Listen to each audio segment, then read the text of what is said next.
Today I'm going to be cutting some of this rosemary here, and I'm going to be using this.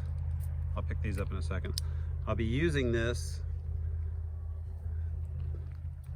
by making a steep out of it, throwing it into a pan, boiling it in some water, and then taking the remains of that water and spraying that around the house and on the cats and the dogs to keep fleas out of the property.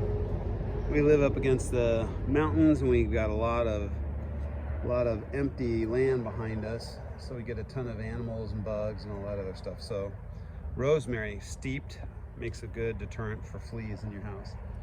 We'll also sprinkle some diatomaceous earth on the carpet, leave it there for a couple days, and then we'll vacuum that back out. Do it on the bedding for the animals as well.